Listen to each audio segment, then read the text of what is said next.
The bag left his fingers at 1:47 a.m. Officer Cole Weber straightened up slowly from the interior of the Cadillac, smoothed the front of his tactical vest with one flat palm, and backed out of the driver's side door with the practiced ease of a man performing a task he had done many times before. He clicked on his flashlight, he aimed it under the seat, and then he called out into the Georgia darkness with the bright theatrical satisfaction of a man who had just found exactly what he had placed there himself. Well, look at that. That is where this story begins. Not with a chase, not with a confrontation, not with any of the dramatic machinery that people imagine when they think about injustice. It begins with one man leaning into a parked car for 52 seconds, while another man stood 30 feet away with his hands visible on the hood of a police cruiser facing the highway, doing everything right. Cole Weber felt invincible that morning. He had reason to. In 14 years on the Meridian Falls Police Department, not a single complaint had stuck to him. Not one. He had walked out of 14 internal reviews with his badge polished and his record clean, and he had come to understand that as a permanent condition rather than a streak of luck. He believed with the deep, unexamined certainty of a man who has never been seriously challenged that he was simply better at this than the people who complained about him. What he did not know, what he could not have known, because he had never thought to check, was that the rearview mirror housing of that graphite gray Cadillac CT5 contained a hardwired infrared cabin camera. A Blackhawk Pro dual-channel security unit installed by the car's owner with the methodical care of a man who understood that documentation was the only form of protection that couldn't be taken from you at a traffic stop. The camera was recording. The infrared sensor rendered the pitch-black interior of the car in stark, high-contrast monochrome. The audio was clean, and 6 minutes after Cole Weber dropped that bag and made his theatrical discovery, the footage had already uploaded encrypted, time-stamped, and untouchable to a private cloud server registered to the car's owner. Cole Weber drove away from Route 9 that morning with an arrest log, a felony charge, and no idea that he had just recorded himself committing a federal crime.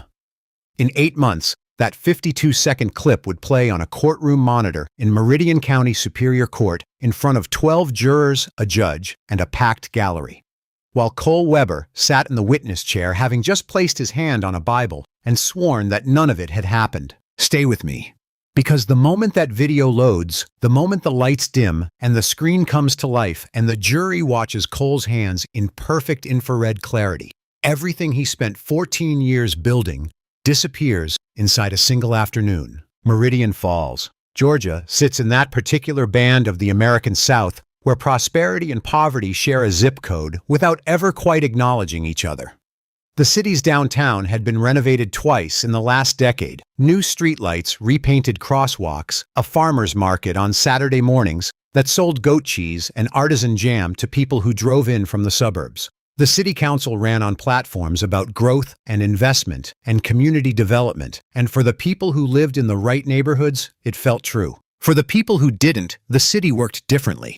The Meridian Falls Police Department occupied a 3-story concrete building on Callaway Street that smelled permanently of industrial cleaning fluid and burnt coffee, and that had been operating on a particular internal logic for longer than most of its officers had been alive. The logic was simple. Arrests were currency.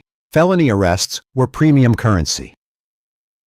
The department tracked quarterly arrest metrics on a whiteboard in the third-floor briefing room that was visible every time you walked past the open door, and Captain Gerald Pruitt, who had commanded the patrol division for 9 years, had a genuine talent for making the numbers feel like a moral statement.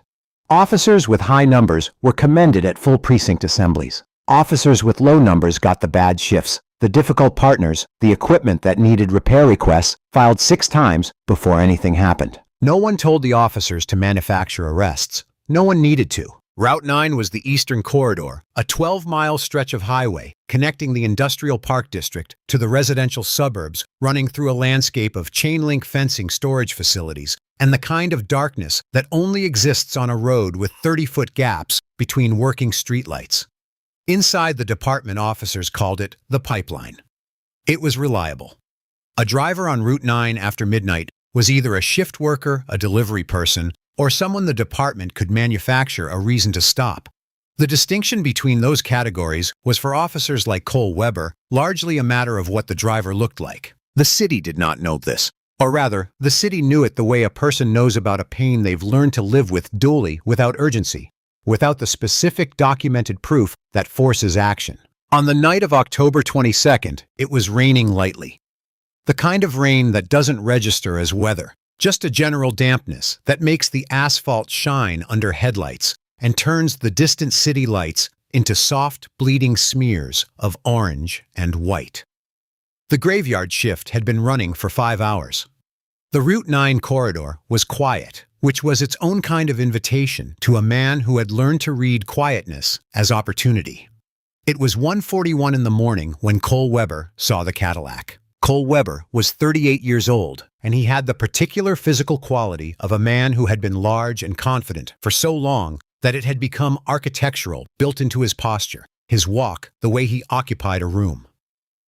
6 feet 210 pounds buzz cut that he maintained himself every 10 days with a pair of clippers he kept in the bottom drawer of his locker. His uniform was always pressed. His boots were always clean.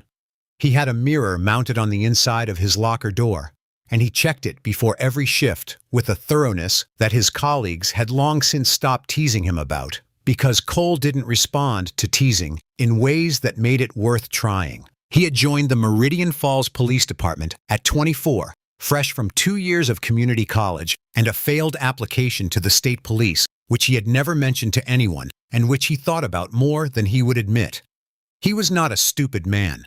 He was in many ways a diligent one. He knew the law well. He knew procedure. He could write an arrest report with a clean internal logic that held up to review. And he had refined this skill over 14 years until it was nearly automatic. The words came out in the right order. The probable cause was established in the right sequence. The narrative of the stop flowed naturally from observation to action to discovery. The problem was that the narrative often came first. Cole had been passed over for the detective division twice. The first time, 4 years ago, he told himself it was politics. The incoming captain had his own people, and Cole was attached to the previous administration's network. He let it go with the particular studied grace of a man who has practiced letting things go in front of a bathroom mirror. The second time, 18 months ago, the promotion went to a 29-year-old named Davis Hartley, who had been on the force for 6 years and had a college degree in criminal justice and the easy confidence of someone who had never needed to fight for anything. Cole had gone home that night, sat in his truck in his own driveway for 45 minutes, and then gone inside and eaten dinner without saying anything to his wife Karen about how the day had gone. After that, the pipeline got busier. The numbers he produced in the following year were genuinely impressive. 9 felony narcotics arrests, 3 trafficking charges, a seizure of a vehicle that the department's civil forfeiture unit handled quickly and quietly. Captain Pruitt had commended him specifically at a full precinct assembly, used the phrase instinctive police work, and Cole had stood up straighter than he had in months. What drove Cole was not malice in the way that word is usually understood. He didn't spend time thinking about the people he arrested as individuals. They registered as problems, as opportunities, as elements of a professional calculus he had been running for so long it felt like perception. When he saw a car that didn't match his internal model of what belonged on Route 9 at midnight, the suspicion was immediate and felt to him like expertise. He had built his entire professional identity on the belief that his instincts were his greatest tool, and 14 years of complaint-free operations had done nothing to challenge that belief. The amber bottle had come from a juvenile stop 2 weeks earlier. The kid's 17 first offense had a small quantity on him, enough for a misdemeanor. Cole had offered a deal, reduced the charge to a noise ordinance violation, no record, no court date. In exchange, the kid gave Cole the rest of what he had. Cole had driven to the end of a parking lot behind a shuttered grocery store, sat in his cruiser, and carefully poured half the contents of the kid's bag into a small amber prescription bottle he'd cleaned and relabeled. He'd put the bottle in the inner pocket of his tactical vest. He told himself it was insurance. He told himself this the same way he told himself a lot of things quickly, efficiently, without dwelling. On the night of October 22nd, 3 hours into his shift and running 5 arrests behind his quarterly target, Cole Weber was watching the pipeline when the graphite gray Cadillac CT5 crossed his field of vision, doing exactly 65 miles per hour in a 65 zone. He watched it for 4 seconds. Then he pulled out. Marcus Cole had been awake for 17 hours when he turned onto Route 9. He was 31 years old, and he was the kind of tired that lives behind the eyes, the specific exhaustion of sustained concentration of a brain that has been performing precise, high-stakes calculations for most of a day, and hasn't been told yet that it's allowed to stop. He had left the Hargrove and Dunn architecture offices at 1:15 that morning after a 4-hour coordination meeting with the federal contractors managing the Meridian Falls Courthouse expansion project.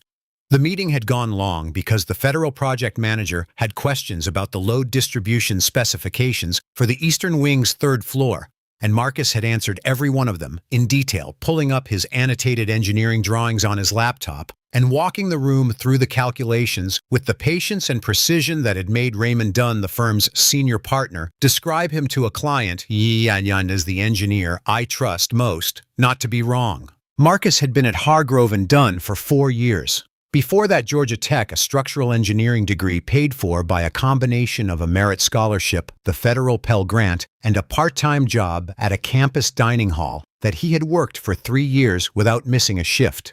Before that, Birmingham, Alabama, where he had grown up with his mother Denise in a 2-bedroom house on a block that the city had been promising to repave for 11 years. Denise had been a school-aide special education elementary level for 23 years before a degenerative knee condition had forced her into early retirement.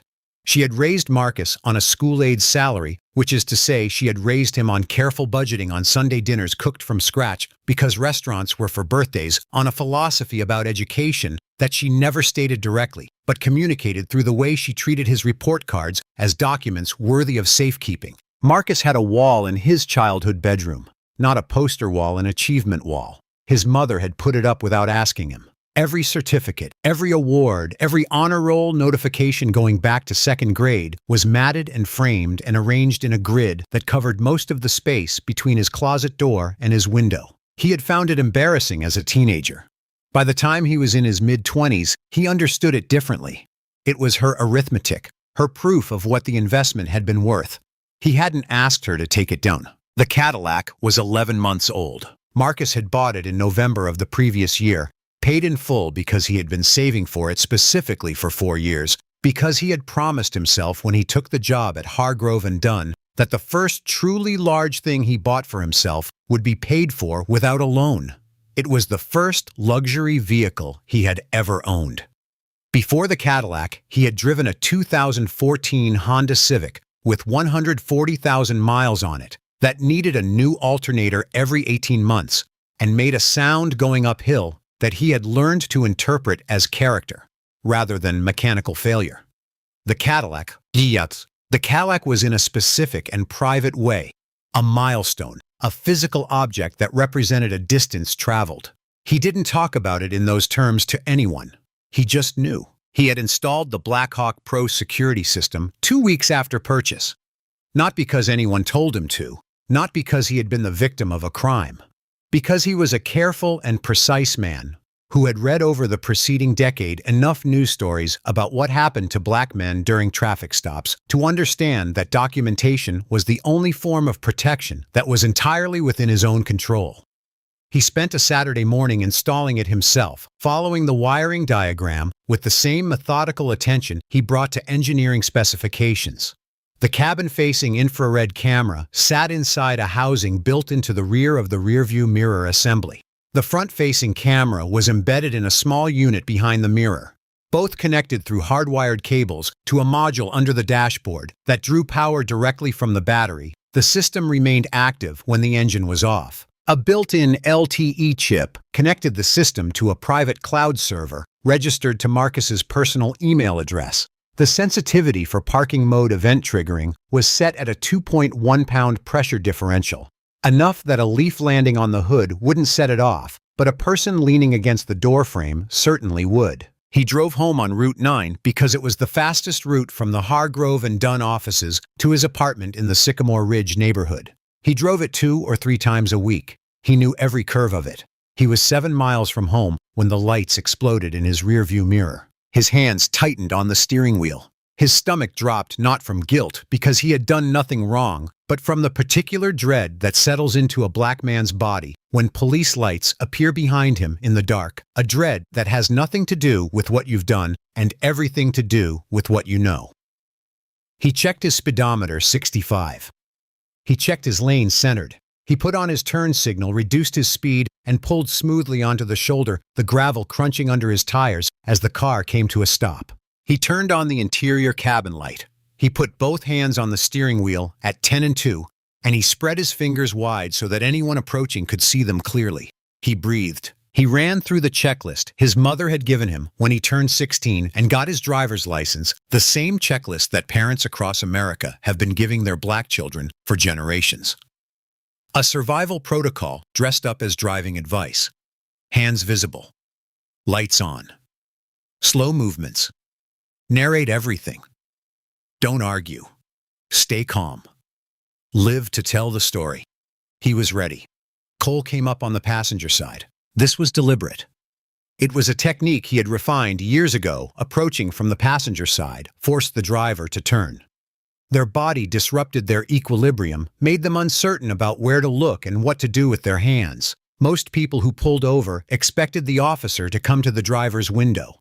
When you came to the passenger side, instead, they twisted toward you, and the twist itself could be read if you needed it to be as nervous behavior. He shone his flashlight through the passenger window, first sweeping the interior before he tapped on the glass. New leather smell. Glowing dashboard. A leather portfolio on the passenger seat. A stainless steel travel mug in the center console holder. He moved the beam to the back seat empty. Clean, a navy zippered laptop bag on the floor behind the passenger seat. He moved the beam to the driver. Marcus Cole, hands at 10 and 2 fingers spread interior light on face neutral, looking straight ahead. Cole tapped on the passenger glass. Marcus lowered the window. Good evening, officer. Is there a problem? License, registration, and proof of insurance. It was not a greeting. Cole didn't offer one. He shone the flashlight directly into Marcus's face and held it there, watching the way Marcus responded to the glare, controlled, steady. No flinching, no rapid blinking. The composure registered in Cole's mind not as innocent behavior, but as practiced behavior, which to him were different things. Marcus provided the documents with exaggerated slowness, narrating each movement as he made it. My wallet is in my inside left jacket pocket. I'm going to reach for it now. His voice was even. He handed over the license and the registration card with both items held between his thumb and forefinger, not clenched in a fist. Cole took the documents without looking at them. Was I speeding? Marcus asked. My cruise control was set to 65 the entire way. You drifted, Cole said. He walked slowly around the front of the car, shining his flashlight on the tires, on the front grille, performing a theatrical examination that was not a legal requirement for any traffic stop. He came to the driver's window. Back there at the Route 9 overpass. You crossed the solid white line. Looked to me like you might be having trouble operating the vehicle. I didn't drift, Marcus said. I maintained my lane from the moment I entered Route 9. If your equipment recorded the stop, it will show that. Cole's jaw moved once. A small thing. He looked at the license. Marcus Cole, age 31, address in Sycamore Ridge, the good part of the neighborhood that bordered the gated community on the eastern side. He looked at the Cadillac. He looked at Marcus's suit.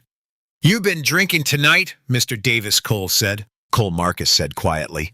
My name is Marcus Cole. It's on the license. A pause. Cole looked at the license again. He had called him Davis. He didn't acknowledge the correction. Have you been drinking? No. I haven't. I'm a structural engineer. I left my office at 1:15 this morning after a project coordination meeting. I have never had a DUI. My record is completely clean. I'm going to ask you to step out of the vehicle, Cole said. I'm detecting an odor of marijuana.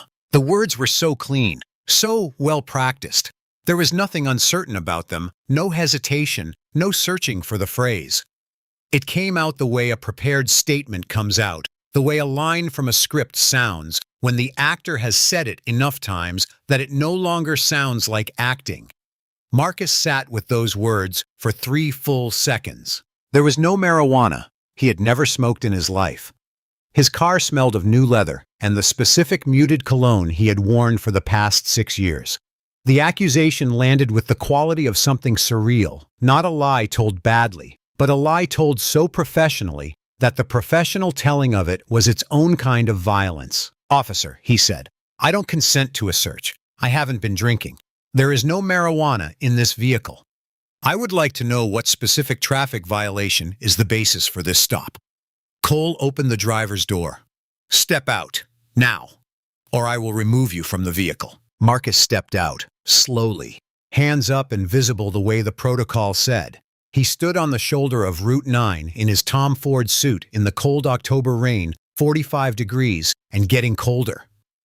And he kept his hands where Cole could see them, and he did not say anything more.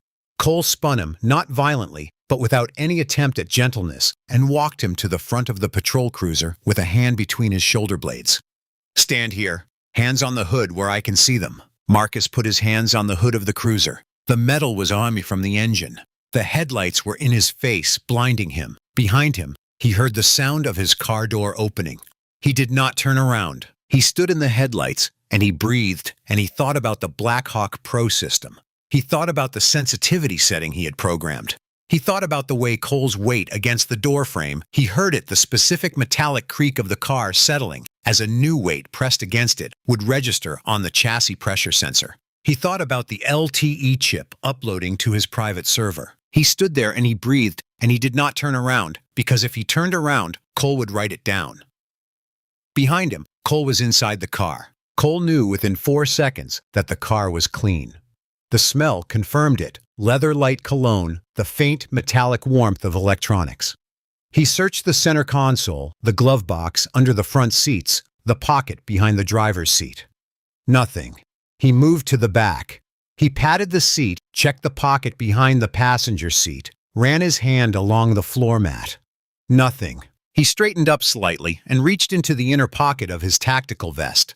The amber bottle was there. He had checked for it before leaving the precinct, as he had checked for it before every shift since the night he filled it. His fingers closed around it. He thought about the quarterly numbers. He thought about Davis Hartley's gold shield. He thought about Captain Pruitt at the assembly pointing at him, saying the kind of police work this department was built on. He opened the bottle. He tipped 3 pieces into his palm. He wrapped them in the folded receipt from his pocket, a gas station receipt, the kind nobody looks at, and he placed the package under the seat rail near the driver's door, pushed it back slightly so it was partially obscured but findable. He backed out. He aimed his flashlight. "Well," he said, "look at that." He walked back to Marcus with the package held up in the beam of the flashlight. The crack rocks caught the light. Marcus stared at the package. His brain performed a specific kind of emergency calculation that the human mind runs when the ground drops away. A rapid, desperate search for any version of events in which this makes sense, in which this is not what it appears to be, in which the world is still operating according to the rules he has understood it to follow. He found nothing. "That isn't mine," Marcus said. His voice was very quiet. "I have never seen that before. You put that there." "Yeah," Cole said, already reaching for his handcuffs. "Tell it to the judge." The cuffs went on, cold and tight, tighter than they needed to be, the steel biting into the skin of Marcus's wrists above the cuff of his jacket. Cole read him his Miranda rights with the brisk efficiency of a man who has read them so many times the words have stopped carrying meaning. Marcus listened and said nothing. He asked once for his phone. Cole told him he'd get it at booking. Marcus was put in the back of the cruiser. The door sealed him in. Through the rear window he could see his Cadillac on the shoulder of Route 9, the flashers still going, the interior light still on. It looked like a crime scene already. Cole sat in the front and radioed in the arrest with a voice that was controlled and satisfied and entirely certain of itself. Marcus pressed his back against the plastic seat and closed his eyes and thought about the Blackhawk Pro upload. The footage was already gone. Cole would never reach it. Whatever happened next, the truth was already somewhere. Cole Weber could never touch it. He held on to that. The Meridian County Jail processed Marcus Cole at 2:47 in the morning. He was walked through a series of rooms that seemed designed specifically to communicate that you had ceased at some point in the recent past to be a person with preferences and had become instead a unit requiring processing. A corrections officer, with a voice like a broken intercom, took his watch, his wallet, his belt, his phone, and his shoes, placing each item in a plastic bag that was sealed with a zip tie and labeled with a number. Another officer, younger, who wouldn't make eye contact, photographed him front and side. He was fingerprinted on a digital reader that required pressing each finger with a specific pressure that he got wrong twice. He was given a gray jumpsuit that was slightly too large in the shoulders and slightly too small through the legs, and he changed into it in a room the size of a closet with a curtain instead of a door. The holding cell was a concrete rectangle with 3 other men in it. The smell was layered industrial disinfectant underneath and then below. That the older smell of dozens of people having been afraid in the same small space over a long period of time. There was a metal toilet bolted to the wall with no privacy partition. There were 2 metal benches. The fluorescent light overhead had a flicker that happened every 45 seconds or so, regular enough that you started anticipating it, irregular enough that you couldn't fully predict it. Marcus sat on the bench nearest the wall and put his hands on his knees and tried to think clearly. He was charged with possession of a controlled substance with intent to distribute under Georgia statute, a felony, carrying 8 to 25 years, depending on the amount and the circumstances. He was a first-time offender, which meant the low end of that range was theoretically possible. But the amount Cole had planted was heavy enough to trigger the trafficking classification, which changed the calculus entirely. He did not need a lawyer to know this. He had read enough. He had known on some level that he kept in a back room of his thinking that a night like this, Ishhikas, was possible, not probable, not expected, but possible, in the way that catastrophic structural failure is always possible, the kind of failure that the engineering is specifically designed to prevent. He had installed the camera to prevent this failure. He held on to that. His one phone call went to Denise.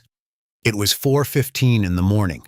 She picked up on the second ring, which told him she had not been asleep, which told him that some part of her had understood the way mothers understand things through mechanisms that have no rational explanation that something was wrong. He told her the facts, calmly and in order. Route 9, traffic stop. An officer named Cole Weber, a bag planted in his car, arrested and charged. He was in Meridian County Jail. He needed a bail bondsman, and the bond would be set at arraignment. Denise listened without interrupting. When he finished, she said, "Did you do it?" "No," he said. She said, "Then we'll fix it. Not we'll try to fix it. Not I hope we can fix it. We'll fix it." The declarative certainty of it traveled through the phone line and landed in his chest with the weight of something structural load-bearing. He breathed more easily than he had since the handcuffs closed. The arraignment was at 10 a.m., 3 days later. Marcus spent those 3 days in the holding cell. He slept in 2-hour increments, waking each time the cell door opened or the light did its thing. He ate what was delivered through the slot in the door: cold, scrambled eggs, white bread, something that was described on the tray as vegetable soup. He did not make conversation with his cellmates. He was not unfriendly. He was simply elsewhere inside his own head, working through what he knew and what he could prove, and what needed to happen next. At the arraignment, bail was set at $180,000. The number hit the courtroom with a specific kind of financial violence, the casual indifference of a system that sets numbers like that without knowing or caring what they mean in relation to any particular family's actual resources. The judge moved on to the next case before Marcus Ishia had processed the figure. He was returned to holding. 3 nights in the Meridian County Jail, and then Denise arrived. She drove 8 hours from Birmingham in her 2009 Ford Focus with the heater that only worked on its highest setting and the passenger window that didn't roll down all the way. And she arrived in the Meridian County Jail parking lot at 7:23 in the morning, 40 minutes before Marcus walked out. She was 61 years old. She was wearing her good coat, a dark navy wool coat she had bought at a department store sale 6 years ago, and had kept carefully dry cleaning it every autumn, wearing it to church and to her medical appointments, and to anything that required her to be taken seriously by someone who did not know her. She was sitting on a low concrete wall near the exit doors, and she was not looking at her phone. She was looking at the door. When Marcus came through it, he was still in the clothes from the night of the arrest, the Tom Ford suit creased and stale, smelling of the holding cell's institutional disinfectant. He had not shaved in 3 days. He was moving carefully the way people move when they have been operating on inadequate sleep for long enough that the body starts making executive decisions about how much energy to spend on any given task. Denise looked at him. She did the thing she had done when he was a child and came home from school with any kind of injury. She looked at him completely and carefully checking for damage with the thoroughness of a woman who understood that the visible damage was rarely the most significant kind. Then she reached into her bag and handed him a paper bag. "Gas station sandwich," she said. "Turkey, you need to eat." He sat down next to her on the concrete wall and ate the sandwich. She didn't say anything while he ate. She let him finish. Then she said, "Tell me everything about the camera." That was Denise. Not "How are you feeling?" Not "This is terrible. I can't believe this happened." Those things were present in her voice anyway underneath everything, like the load-bearing structure under a floor. But she led with the thing that mattered, the camera. He told her everything he knew about the Blackhawk Pro system, about the cloud server, about what he believed the camera would have recorded. She listened and asked specific questions about cloud server access and about whether the footage could be deleted or modified. He told her it couldn't. The upload was automatic, and the server's security log tracked all access attempts. Any modification would leave a forensic record. She nodded at this the same way she had nodded when he explained to her how load-bearing walls worked during a visit to his first construction site, with the focused attention of a woman who understood enough to know when something was soundly built. They took a cab to her motel, a mid-range chain near the interstate, because Marcus's car was in impound and would stay there for the foreseeable future. In the motel room, at a small table near the window, with a view of the parking lot and the highway beyond it, Denise took out a legal pad and a bean, and they did the arithmetic together. Marcus's savings, $14,000, 8 months of living expenses. His retainer quotes from 2 firms he'd called from the holding cell. The first had quoted $22,000 up front. The second had quoted $18,000. The bail bond required 10% of the bail amount, plus fees, roughly $20,000. His suspended salary meant no income. His mother's pension, $2,200 a month. The CD from his father's life insurance, which she had not touched in 11 years, $31,000. Denise did the arithmetic on the legal pad. When she finished, she turned it so Marcus could see the bottom line. It was negative. "The house," she said. Marcus shook his head. "The house," she said again, the way she said things when she had already decided. Not loudly. She didn't raise her voice. She just said it again with the same finality that she had used throughout his childhood when a decision had been made and the discussion was over. "I'm going to the bank in the morning. You're going to find a lawyer." She went to the bank alone while Marcus slept on the motel bed for 11 hours. She didn't tell him she was going until after she was back. She had liquidated the CD, refinanced the Birmingham house the second time in 11 years, and secured a bail bondsman who had a small office on the commercial strip 2 blocks from the jail. She handed the bail bondsman a certified check with both hands flat on the counter. Her hands did not shake. The teller at the bank had asked her gently whether she was sure she wanted to liquidate the CD, and she had said yes, and looked at the teller with the steady, unhurried patience of a woman who had made the decision 3 days ago on a phone call at 4 in the morning and had not second-guessed it once. That night back at the motel, she told Marcus what she had done. He sat with it for a long moment. Then he said, "I'll pay you back everything." "I know you will," she said. "That's not why I did it." There was a pause. "You still have those engineering notebooks," she said.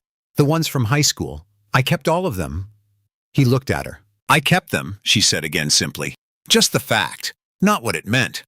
But Marcus understood what it meant. She had kept them the way she kept the coat, carefully against the time when they would be needed, against the time when they would serve as proof of something that mattered. He didn't say anything. He didn't need to. In the morning, Denise drove back to Birmingham in the Ford Focus with the broken heater, and Marcus Cole walked out of the motel in his stale suit with his phone and his wallet and $31 in his checking account, and he started looking for a lawyer. The Meridian Falls Courier ran a police blotter column on Wednesdays. It appeared in print and on the paper's website, and it listed arrests from the preceding week in alphabetical order: name, age, address, charge. Marcus Cole's name appeared in the Wednesday edition 2 days after his arraignment. Cole Marcus, 31, Sycamore Ridge. Felony possession of a controlled substance with intent to distribute. 8 words. His name, his age, his neighborhood, and a description of something he had never done. The blotter was freely available online. It showed up in search results. His colleagues at Hargrove and Dunn would have found it in 10 seconds if any of them looked. Some of them didn't need to look.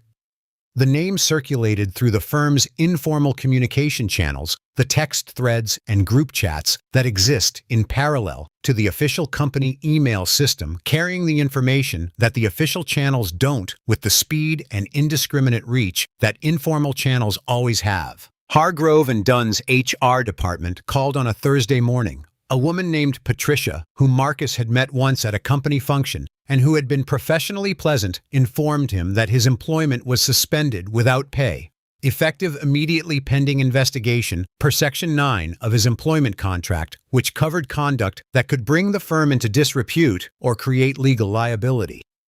The call lasted 4 minutes. Patricia's voice was carefully neutral throughout. Raymond Dunn was in the background. Marcus could hear him. There was a specific quality of silence in a room where someone is present and not speaking that is different from an empty room silence. Raymond said nothing. The call ended. His 3 closest colleagues at the firm were men he had eaten lunch with almost every working day for 4 years. The first texted him the day after the arrest.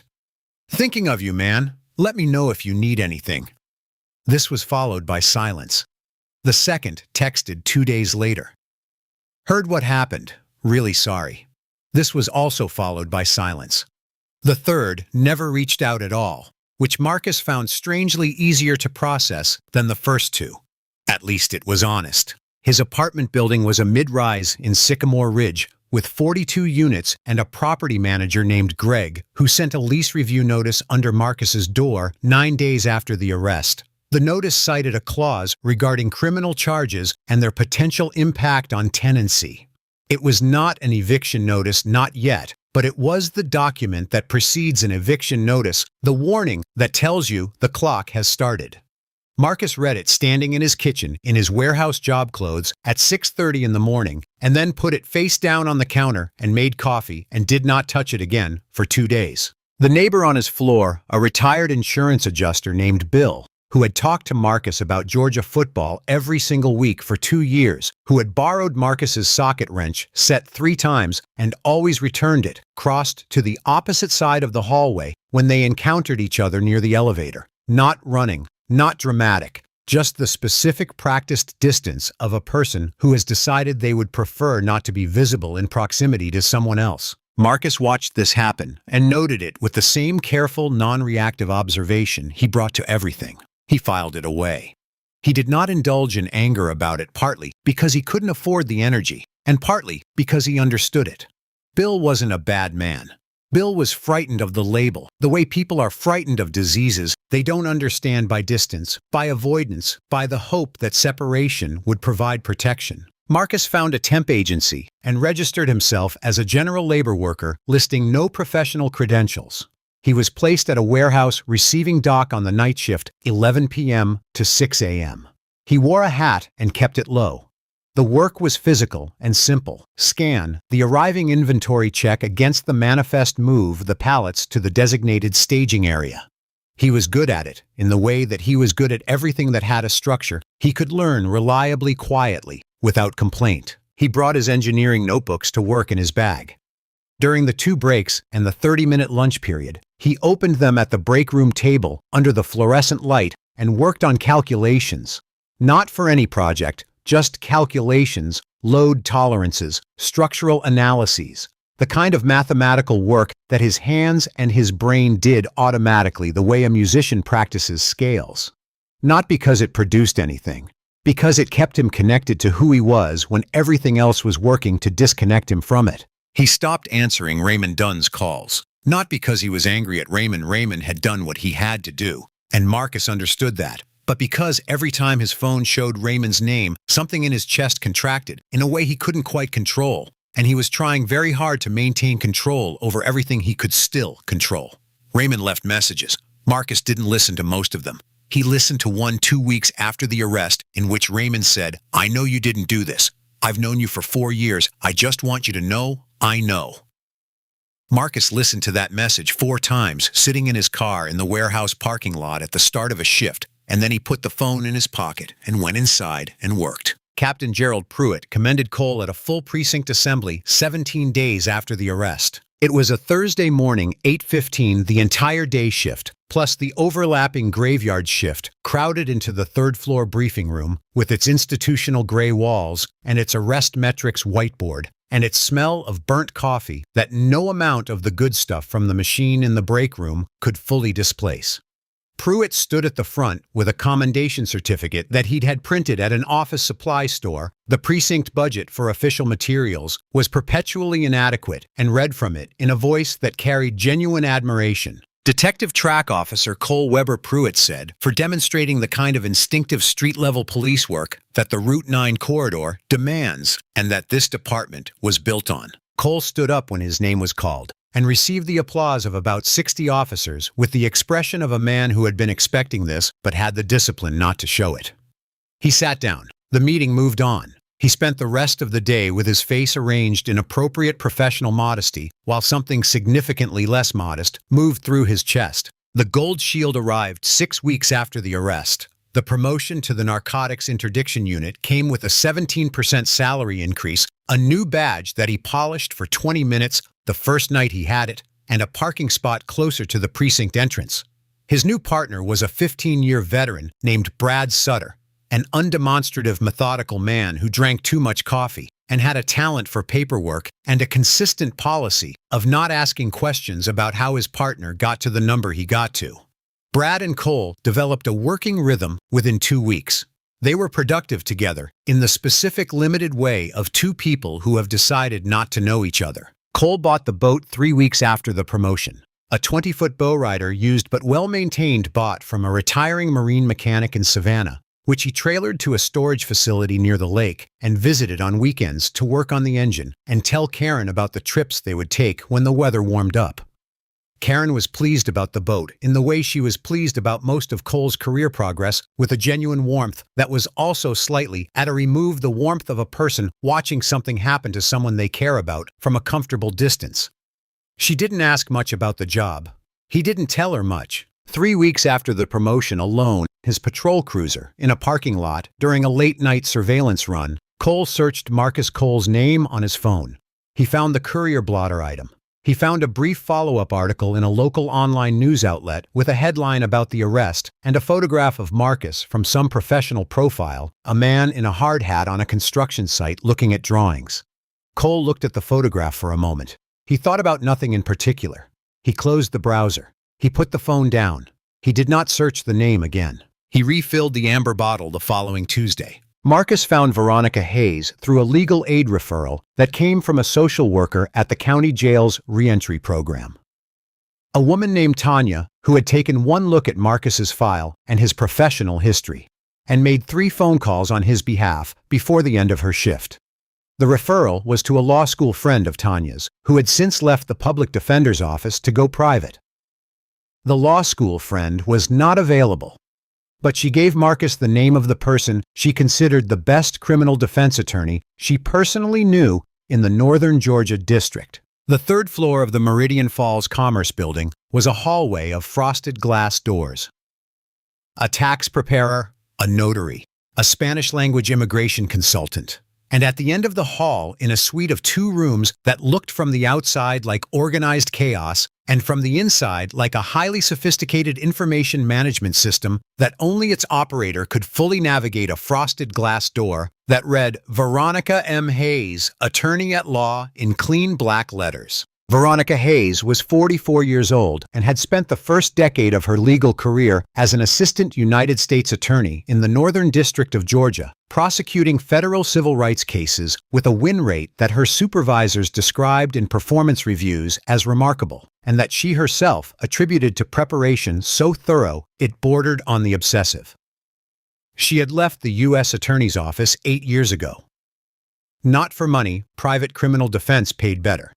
But the transition had initially cost her income, not added to it, but because of a case she had prosecuted in her 7th year, a drug possession case against a 23-year-old named Aaron Wells, which she had built on the testimony of a confidential informant whose reliability she had not questioned with sufficient rigor because the informant's other information had been consistently accurate and the case against Wells seemed clean. Aaron Wells had been convicted and sentenced to 4 years, and 18 months after the conviction, the informant's handler at the DEA revealed that the informant had fabricated the key testimony against Wells in exchange for a reduced charge on an unrelated matter. Aaron Wells had been released. Veronica had driven to the prison gate on the day of his release and waited in her car until he came out, and then she had introduced herself and told him she was sorry. He had looked at her for a long moment and then nodded once and walked to the car that was waiting for him. She didn't know what else to say, and so she had said nothing else. She had gone home and resigned from the U.S. Attorney's Office the following week, and she had been doing criminal defense ever since, and she had spent 8 years trying to be on her best days exactly the kind of attorney who would have caught what she had missed in the Aaron Wells case. Her office had 2 rooms. The outer room where her assistant Darnell worked was orderly. The inner room where Veronica worked was not, but it was a specific purposeful disorder, stacks of files organized by a system that was entirely in her head and that she could navigate in total darkness. There was a whiteboard on one wall with a dense case map written in 3 colors of marker.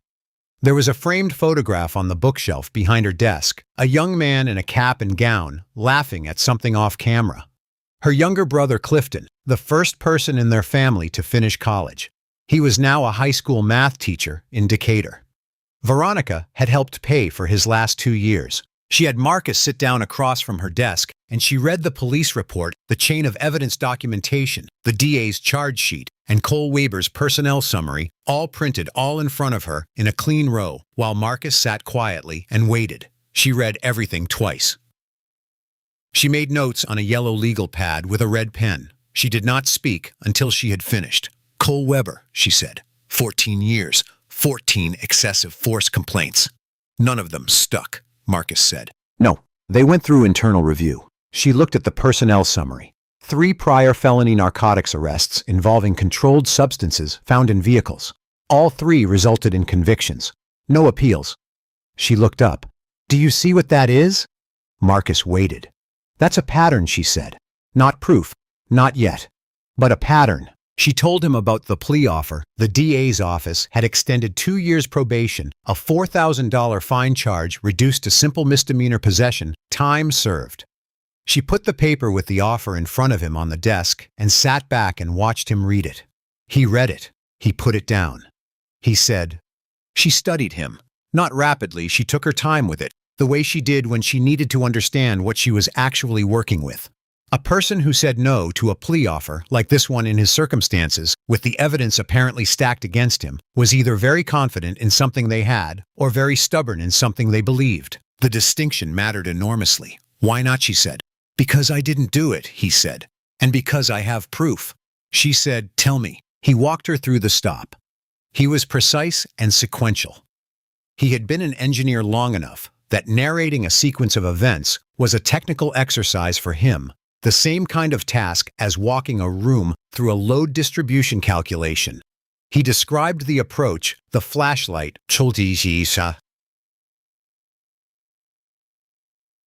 his own responses the moment Cole ordered him to the front of the cruiser and told him to stand with his hands on the hood. He described hearing the car door open and Cole's weight settling against the doorframe. He was at that detail, Cole's weight against the doorframe, when he stopped mid-sentence. His expression changed. Not dramatically. A slight recalibration the way a man's face changes when something that was in his peripheral vision suddenly moves to the center. "The pressure sensor," he said. Veronica said, "Say that again." He explained the Blackhawk Pro system. He explained the hardwired power connection. He explained the parking mode event, trigger the 2.1-pound differential. He had set the specific reason he had set it at that level. The logic of a chassis, pressure activation, that would catch a person leaning against the car from outside without triggering on wind or rain. He explained the LTE upload automatic encrypted timestamped from the moment the clip was recorded. He explained that the cloud server was registered to his personal email, that the impound of the physical vehicle would not have affected the server, that the footage would be sitting there precisely dated, accessible from any device with his login credentials. He pulled out his phone. Veronica watched him open the Blackhawk Pro application. She watched him navigate to the cloud storage, select the date, find the clip marked Parking Mode Event, triggered at 1:47:23 a.m. He pressed play and put the phone between them on the desk. The screen showed the infrared interior of the Cadillac. The image was monochrome, high contrast, precise. The Blackhawk Pro logo and timestamp were visible in the lower corner. Through the rear window, Cole's patrol cruiser's lights strobed in the background. 4 seconds of empty cabin. Then Cole's torso appeared in the frame, entering from the driver's door. The camera angle from the rearview mirror housing, looking back into the cabin, provided an unobstructed downward view of the space behind the driver's seat. Cole's hands were clearly in frame. The amber bottle was visible in his left hand. The audio captured the small, distinct sound of the bottle opening. Cole's right hand moved to receive the objects from the left, 3 pieces transferred to palm, then wrapped in a piece of paper that Cole had produced from his pocket. The wrapped package was placed with care under the seat rail, pushed back against the door trim. Cole's face appeared at the shoulder check moment. He turned his head to verify that Marcus, outside at the front of the cruiser, was facing away. The infrared rendering was clear and specific. Cole's face in that moment held the expression of a man performing a practiced task, focused, methodical, unsurprised by what he was doing. He backed out of the frame. 3 seconds of empty cabin. Then Cole's voice entered through the car's microphone, recorded by the Blackhawk Pro's external audio pickup. Clean, unmistakable. "Well, look at that." Veronica watched the clip 4 times without speaking. On the 5th play, she paused it at the shoulder check frame. Cole's face turned to look at the front of his cruiser.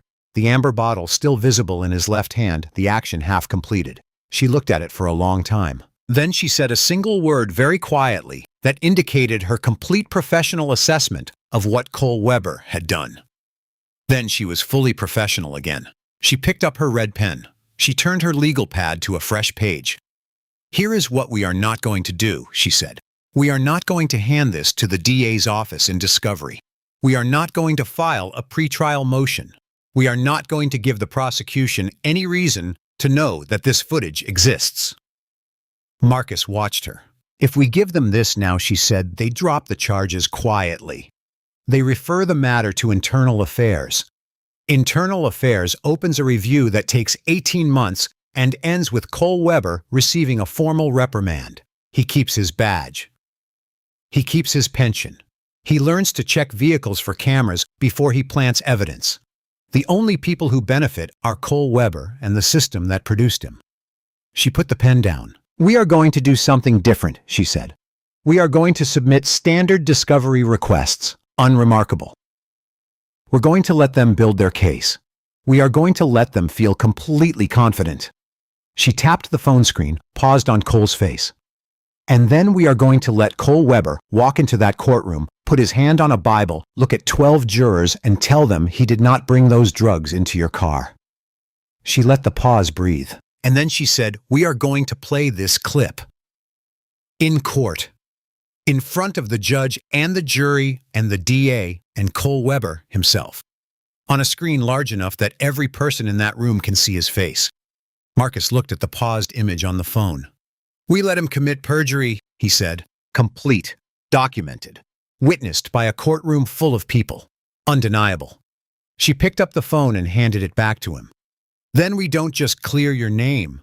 We end his career, his freedom, and his carefully constructed version of himself all in one afternoon." She looked at him steadily. Can you wait for that? He thought about the warehouse job. He thought about his mother's certified check on a bail bondsman's counter. He thought about Devin Marsh, whose name he didn't know yet, rotting in a cell somewhere for something Cole Weber had done. Yes, he said. At their third meeting, Veronica asked Marcus to tell her in detail about the courthouse contract. She asked with the careful neutrality she used when she was following a thread that she thought might be important and didn't want to lead him to the answer she was looking for before he got there himself. He explained the Hargrove and Dunn contract with the federal courthouse expansion, the project he had been lead structural engineer on for 14 months. He described the scope, the Eastern Wing addition, the new courtrooms, the structural integration with the existing 1960s building that required particularly careful load analysis because the original foundation had been designed to specifications that predated seismic code updates. He described the federal project management team, the DOJ funding authorization, the coordination meetings. He mentioned almost in passing the security clearance. Veronica stopped writing. What level, she said. Level 2, issued 6 months ago. Background check was done by the FBI field office in Atlanta. It took about 3 weeks. She put her pen flat on the legal pad. Marcus, do you understand what that means? She looked at him with an expression he hadn't seen from her before. Not excitement exactly, but a sharpening, the way a focus shifts when something moves from peripheral to central. Cole Weber didn't just plant evidence on a black man during a traffic stop. He fabricated narcotics charges and committed perjury against a person who holds a federal security clearance. A clearance granted by the FBI. A clearance connected to a Department of Justice-funded project. Marcus followed this. That's not just a state case, he said. That's a federal civil rights violation, with DOJ interest, she said. The moment a federally cleared contractor is targeted, and I can demonstrate targeting. Because we have the footage, this isn't just about Meridian County. This is about the federal government's interest in protecting its contractors from exactly this kind of interference. She turned to a fresh page on the legal pad and wrote a name and a phone number from memory. I'm going to make one call, she said, to a former colleague. Civil Rights Division DOJ Atlanta Field Office. I'm not going to report anything yet. I'm not going to file anything. I'm just going to make sure the right person knows this case exists. She looked up at him. You just need to keep going to work. Keep your head down. Let me build this the way it needs to be built. Marcus nodded. He left her office and walked down the 3 flights to the street and stood on the sidewalk outside the Meridian Falls Commerce Building in the October cold, and for the first time since Route 9, he felt something shift in the weight distribution of what he was carrying. Not lighter, the weight was still there, but differently supported, as if a second load path had been identified that the original structure could rely on. He went to his warehouse shift. The trial was set for the following June, 7.5 months from the arrest. For Marcus, those months had a specific texture that was unlike any period of his life before. The days were long and slow, in a way that was qualitatively different from the long, slow days of graduate school or the long, full days of work. Those had been long because they were full. These were long because they were empty, or at least cleared of the things that usually filled them, the work and the colleagues and the forward momentum of a career that was going somewhere. What remained was the warehouse job, the engineering notebooks, and the telephone calls. He got up at noon. He ate something. He opened an engineering notebook and worked until 4. He went to work at 11. He came home at 6:30 and slept until noon and did it again. The notebooks were calculation journals, the kind of work he had been doing since his first year at Georgia Tech, filling spiral-bound composition notebooks with load analysis, structural assessment, the mathematical documentation of how weight moves through a system. During those 7 months, he worked through 6 of them. He wasn't working on anything real. Nothing he was calculating would be used in any actual building. But the work was real in a different way. It was the maintenance of himself, the ongoing demonstration to himself in the only language he fully trusted that he was still who he had been before Route 9. Denise called every Sunday at 7. The calls were short, 15 minutes 20 on a long one. She asked what he had eaten. She told him what she had watched. She reported on the progress of a jigsaw puzzle. She was working on a 1,000-piece image of a coastal lighthouse that she had bought at a thrift store for $2. She did not ask about the case because she knew Veronica had it, and Denise had met Veronica twice by this point and had formed a clear opinion Veronica Hayes was the kind of person you trusted with a thing, and then left alone to do it. So Denise left her alone to do it, and she asked Marcus what he had eaten, and he told her, and she told him about the puzzle, and those 20 minutes on Sunday nights were the most important 20 minutes of his week, without question. Raymond Dunn appeared at the warehouse in March. Marcus saw him through the loading dock window at 3 a.m. His mentor's car in the parking lot, the engine running, the headlights on. He stood at the window for 30 seconds, watching the car. Raymond was visible in the driver's seat, not looking at the building, looking at something Marcus couldn't see. After 4 minutes, Raymond got out of the car. He walked to Marcus's Cadillac, which Marcus had gotten back from impound, after 2 months, having paid the impound fees through Veronica's legal office, and placed something under the windshield wiper.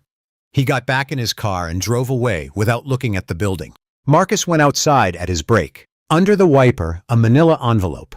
Inside the envelope, a handwritten note in Raymond Dunn's distinctive blocky engineer's hand, 2 sentences that Marcus read 3 times before he folded the note carefully and put it in his jacket pocket. And beneath the note, a letter on Hargrove and Dunn letterhead, confirming that Marcus Cole's employment would be fully reinstated retroactively upon legal resolution of his case, with back pay for the period of his suspension, signed by all 3 partners of the firm. Marcus stood in the warehouse parking lot in the March cold with the letter in his hand and felt something move through him that he couldn't fully name and that he didn't try to.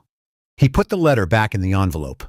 He went back inside and finished his shift. Cole Weber, during those same 7 months, bought the boat, took the Hilton Head trip, Clotisham, Choa, 3 more narcotics interdiction cases with Brad Sutter, and by month 4 had stopped thinking about Marcus Cole with any regularity.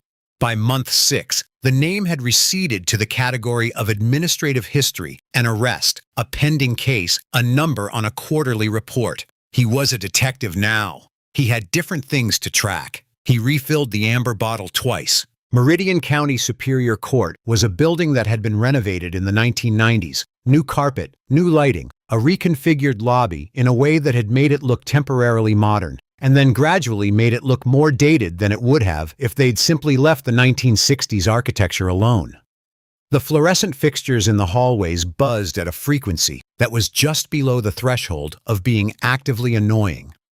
And the carpet in the courtroom corridors had the specific kind of institutional pattern work that was designed to hide stains and had been designed so successfully that it was now impossible to know how many stains it was hiding. Courtroom 7 was at the end of the 3rd floor corridor. The Honorable Judge Elaine Marsh presided from a bench that was elevated by about 3 feet, which she used not to be imposing. She was imposing regardless, but because that was where the bench was. She was 58 years old, a former public defender who had spent 12 years trying to convince juries that their clients deserved better than what the system was offering them, and then another 16 on the bench trying to ensure that the system over which she now had some authority offered something better. She had a reputation for 2 things: procedural precision and an extremely low tolerance for courtroom behavior designed to substitute for argumentation. The jury had been selected the prior week, 12 people, 2 alternates. A retired postal worker in seat 1 who had a habit of taking notes, a middle school science teacher in seat 7 who had the focused, listening posture of someone accustomed to determining whether a person in front of her understood the thing they claimed to understand, and 10 other people Marcus had studied carefully during voir dire and tried to understand as individuals rather than as an abstract entity he was supposed to hope would save him. Assistant District Attorney Kevin Pruitt was 34, 6 years in the DA's office, with the well-organized confidence of a man who believed in the evidence in front of him. He had reviewed Cole's report, the chain of evidence documentation, the lab results, and the commendation in Cole's personnel file, and he had constructed a case narrative that he genuinely believed. He was not a corrupt man. He was a man who had made the error of trusting a corrupt one without sufficient scrutiny, and he was about to find out what that cost. Marcus sat at the defense table in a navy suit that Denise had brought from Birmingham.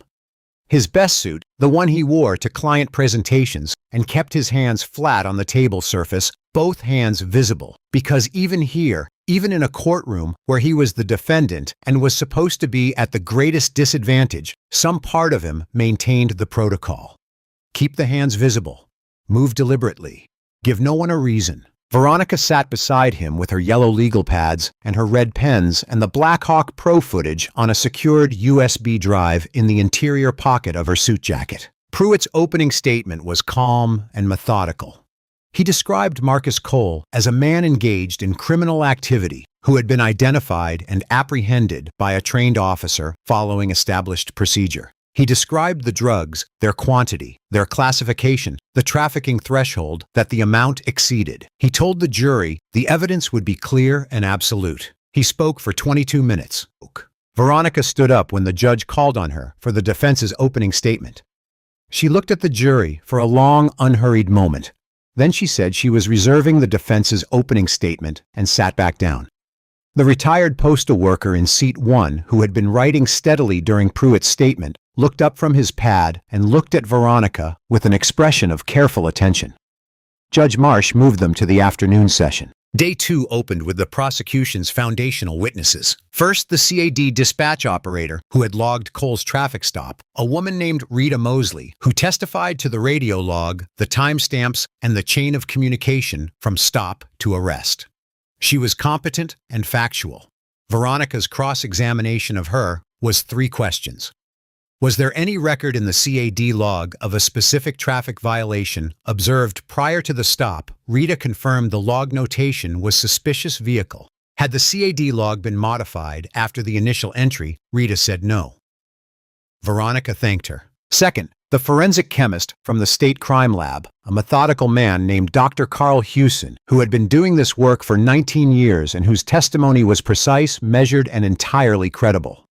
He confirmed the substance, the weight 4.2 grams of crack cocaine, the classification under Georgia law, and the chain of custody from the evidence bag to his lab bench. He presented his findings with the quiet authority of science. Veronica's cross was brief and specific. She established that the forensic analysis could confirm the chemical nature of the substance and its weight, but could tell the court nothing about whose hands had placed it in the vehicle or when that those questions were outside the scope of forensic chemistry. Dr. Hewson confirmed this without hesitation. He was a scientist. He wasn't going to claim more than his science could show. Third Captain Gerald Pruitt, who testified to Cole's record, his commendation, the promotion process. He described Cole as a thorough, instinctive officer with consistently strong numbers and a commitment to the community.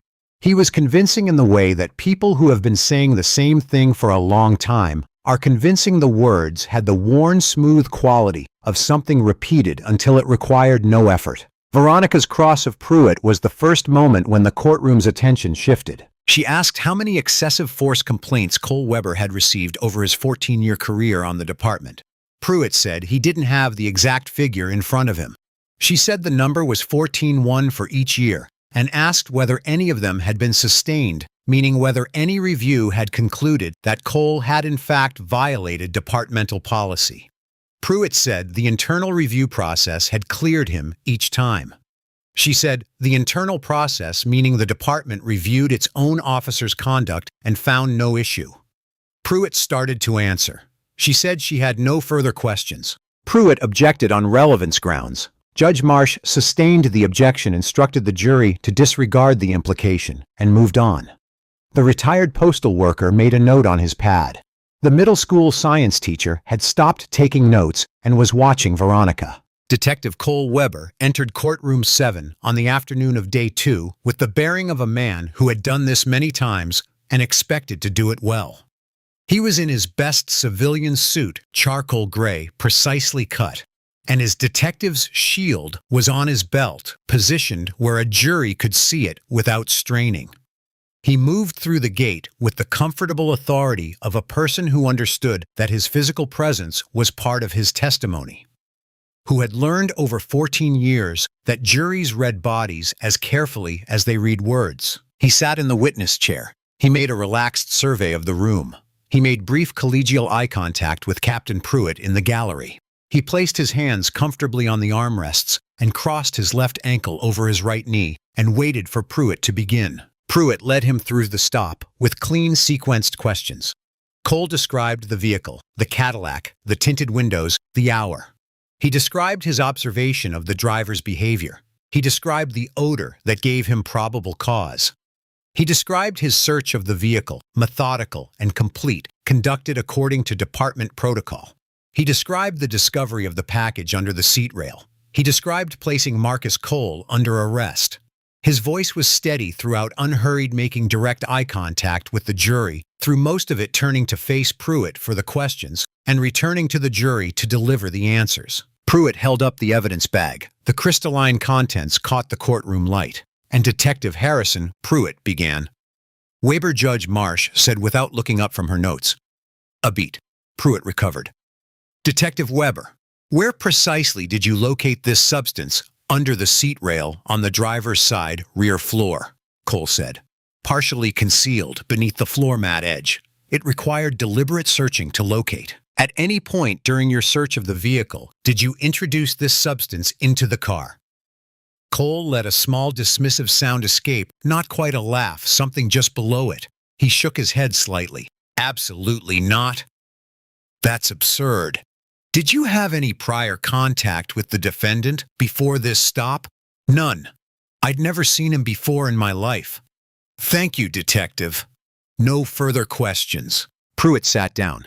The jury had watched all of this with the attentive, slightly passive expression that juries adopt during direct examination when the story being told seems to confirm what they already suspected. Two jurors had relaxed their posture in a way that Veronica noted. Veronica stood up. She did not button her jacket.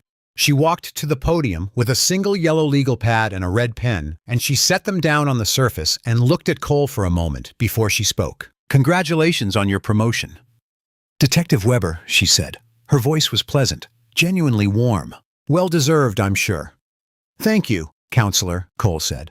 His guard dropped approximately 2 degrees, just the slight softening that happens when a person receives an unexpected kindness in a context where they were prepared for hostility. Veronica looked down at her legal pad. I want to establish the sequence very precisely, she said. After the stop, you ordered my client to stand at the front of your cruiser with his hands on the hood facing away from his vehicle. Is that correct? That's standard procedure for an officer safety search, and you went to search the vehicle while he was standing there. Correct. At that point, my client was facing away from the Cadillac. He could not see into the vehicle. He was at the front of my cruiser. My cruiser was behind his vehicle. So yes. And your own dashcam mounted at the front of your cruiser was pointed forward, meaning it was capturing the highway and your client at the front of your car, not the interior of his vehicle.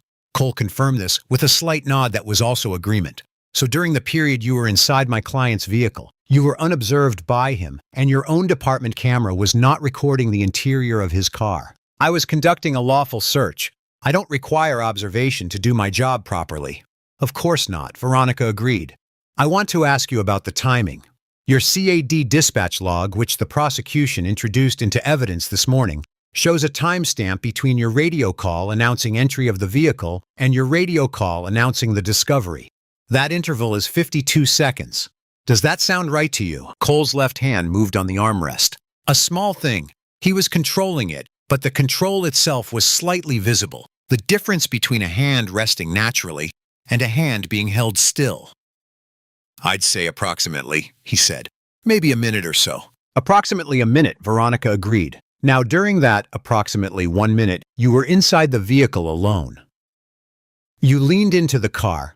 You searched the console, the glove box, the area under the front seats, and the rear floor area where you ultimately located the package. That's correct. You are certain under the oath you took at the beginning of your testimony that the package was already in the vehicle when you entered it. Completely certain. Detective Weber.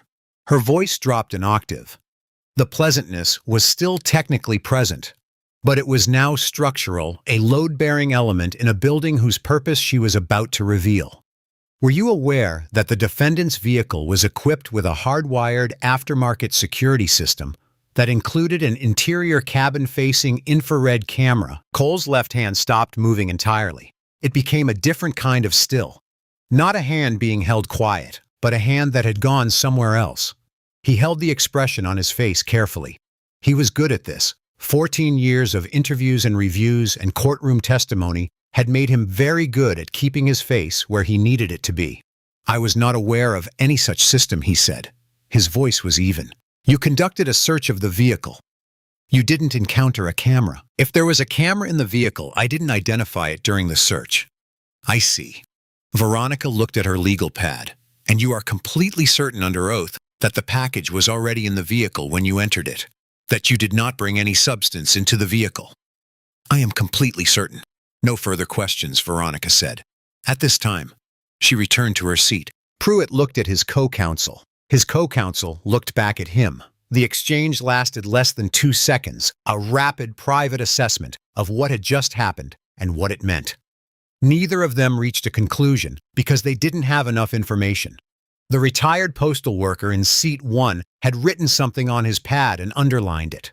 Veronica stood. "Your Honor, the defense wishes to introduce Defense Exhibit A into evidence, a digital video file recovered from the defendant's private vehicular security system, cloud server, bearing an automatically generated timestamp of 1:47:23 a.m. on the night of the arrest." The courtroom shifted. Not loudly, a collective adjustment of posture, a slight increase in alertness, the way a room changes when something new and significant enters it. Pruitt was on his feet. "Objection, Your Honor. The state was not provided with this video in discovery." "Because the state never requested it, Your Honor." Veronica's response was immediate and precise. The prosecution subpoenaed the police cruiser's dashboard camera footage and the department's evidence locker documentation. Both were provided. The prosecution did not subpoena the defendant's private vehicular security data. The cloud server in question is registered to my client personally under his private email address. It was not among the items seized at the time of his arrest. As it is not a physical item, it is a remote server. The video directly impeaches sworn testimony delivered moments ago from this witness stand, which makes it admissible regardless of the discovery timeline. Judge Marsh looked at Veronica over her glasses.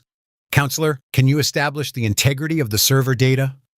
"I want to know this footage hasn't been modified since the time of recording." Veronica produced a 1-page certification from the Black Hawk Pro Corporate Security Division, filed under the company's legal seal, documenting the server log for Marcus's account. The initial upload timestamp 1:53 a.m. on the night of the arrest, 6 minutes and 12 seconds after the stop began, and a complete access log showing no modifications to the file since upload. She handed a copy to Judge Marsh and a copy to Pruitt. Pruitt read it. The color in his face was doing something that color does when a person is processing information that is changing multiple previously held certainties at the same time. Judge Marsh read the certification. She looked up at Cole on the witness stand. She looked at Marcus at the defense table.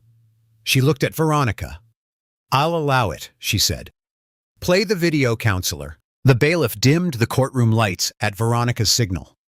The AV technician, who had been brought in specifically for this at Veronica's request the previous day, to ensure the display system was functioning correctly, powered on the large monitor that had been positioned facing the jury box, the witness stand, and the bench simultaneously. The screen's positioning was not accidental. Marcus did not watch the screen. He had seen the footage dozens of times. He watched the jury instead. The Black Hawk Pro logo appeared in the corner of the screen with the timestamp. The infrared image was sharp and clean. The technology rendered the darkness of the car's interior in stark monochrome, every surface defined, every object identifiable. Through the rear window, the strobing blue and red of Cole's cruiser was visible, casting rhythmic light into the back of the cabin. 4 seconds of empty interior. The audio captured the muffled sound of the highway, the distant rush of a passing truck. Then Cole's torso entered the frame. He leaned into the driver's side door from outside, and the camera's downward angle from the rearview mirror housing provided an unobstructed view of his hands. The jury watched in absolute silence.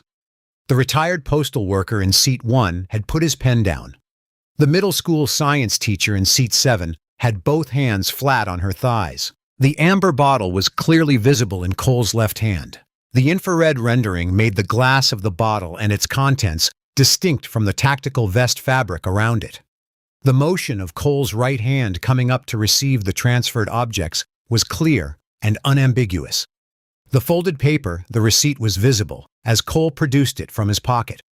The careful placement of the wrapped package under the seat rail was deliberate, measured the movement of a man making sure a thing ends up exactly where he intends it to end up. Cole's face appeared for the shoulder check. He turned his head toward the front of his cruiser, confirming Marcus's position. The infrared rendering was specific enough that the expression on his face was readable, focused, methodical, entirely without conflict.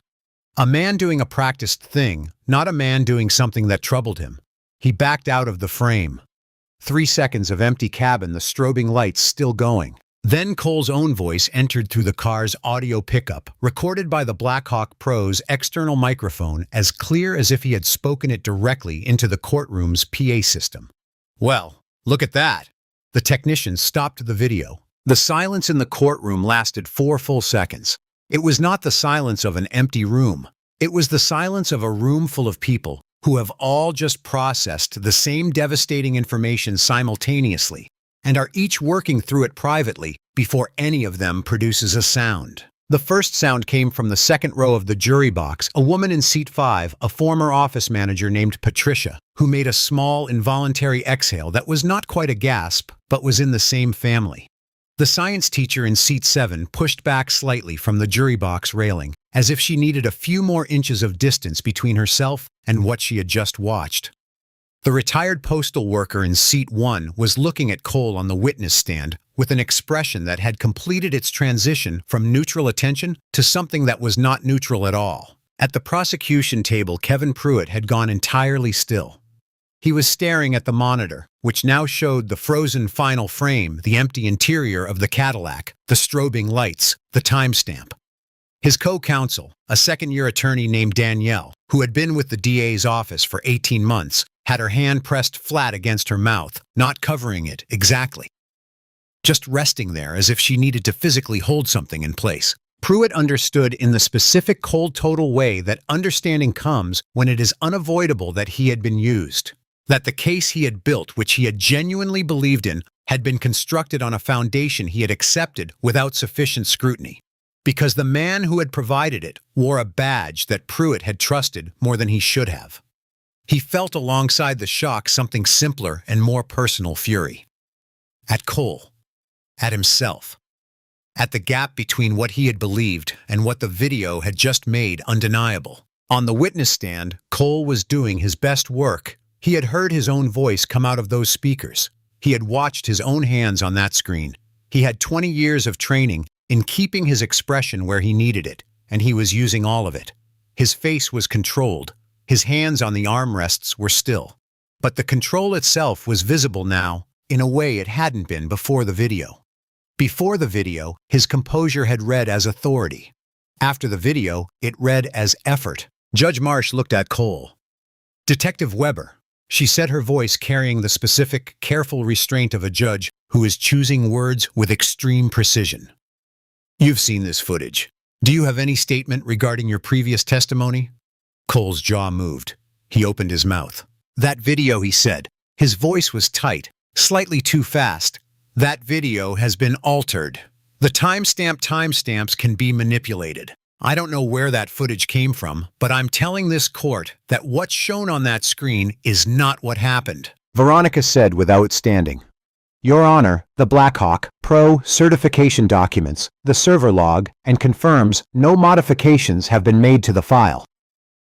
I have additionally engaged a digital forensics expert who is prepared to testify to the file's integrity."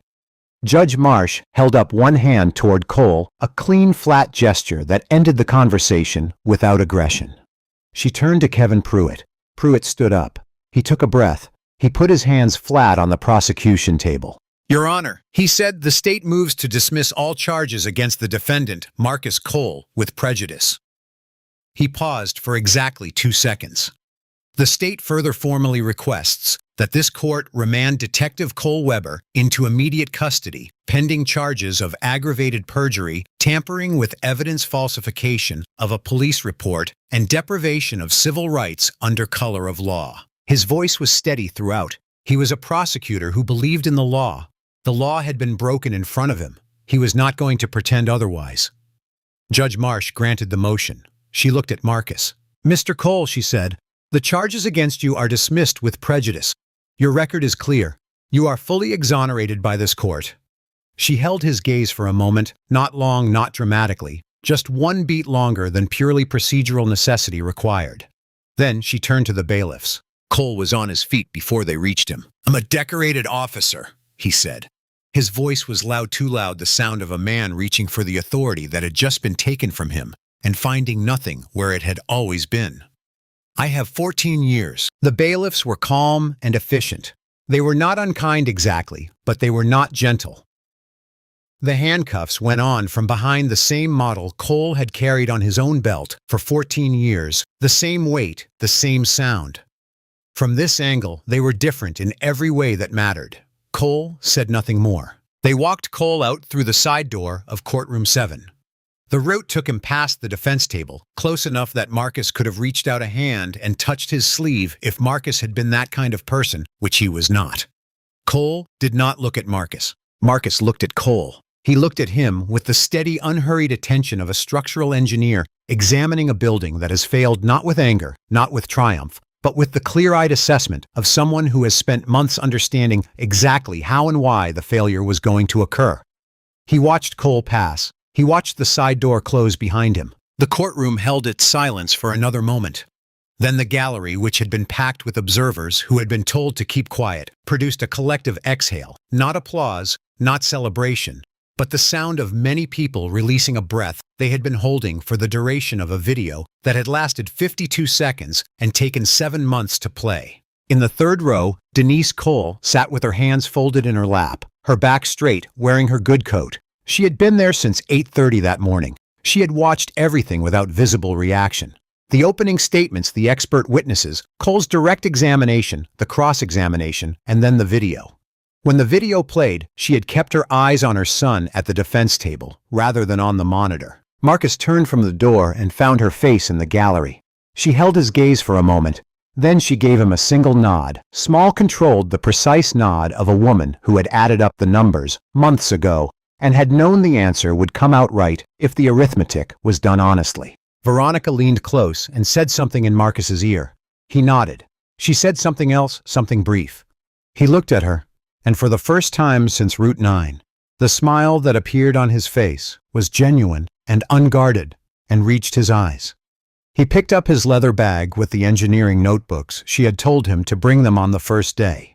He had every day straightened his jacket and walked out of courtroom 7. The hallway smelled of floor wax and the institutional coffee that comes out of machines in government buildings and smells the same in every government building, regardless of geography.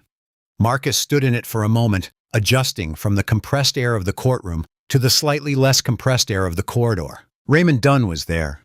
He was standing against the opposite wall in his overcoat holding a paper coffee cup that he had apparently been holding for long enough that it had gone cold because he didn't drink from it, he just held it. He had driven 4 hours from Atlanta. He had not told Marcus he was coming. He had simply arrived. Marcus walked across the corridor. Raymond put out his right hand. Marcus shook it.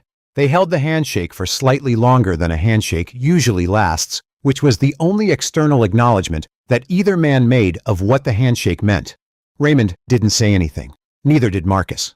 There wasn't anything to say that the moment hadn't already said. The Meridian County Superior Court's audio-visual system was connected to an external feed that was used primarily for public broadcasts of high-profile civil proceedings. The 3 local news cameras that had been admitted to courtroom 7 for the trial had been recording the monitor for the duration of the session as permitted by Judge Marsh's media order. By 6 o'clock that evening, the 52-second clip was on every local news broadcast in the state. By 10 o'clock, it was on every national cable network. By the following morning, the video had 4.1 million views across streaming platforms, and the number was climbing by approximately 200,000 per hour. The clip had been isolated from its courtroom context and had become its own self-contained document. Cole's hands, the amber bottle, the shoulder check, the backing out, and then his own voice saying, "Well, look at that." It played on loops.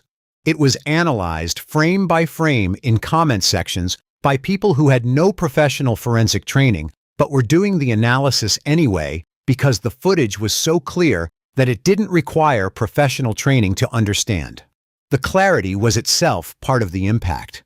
There was no ambiguity to argue through. There was no shadow of doubt that a less sharp camera or a different angle might have provided. There was just Cole Weber's hands in crisp monochrome infrared doing what they did. The Meridian Falls Police Department issued a statement by 8 that evening. Captain Pruitt's communications officer read it at a brief press conference outside the precinct. It acknowledged Cole's arrest, his suspension from the department, and the opening of an internal affairs review. It expressed support for the integrity of the judicial process. It contained no apology and no acknowledgement of any institutional failing. It was 4 sentences.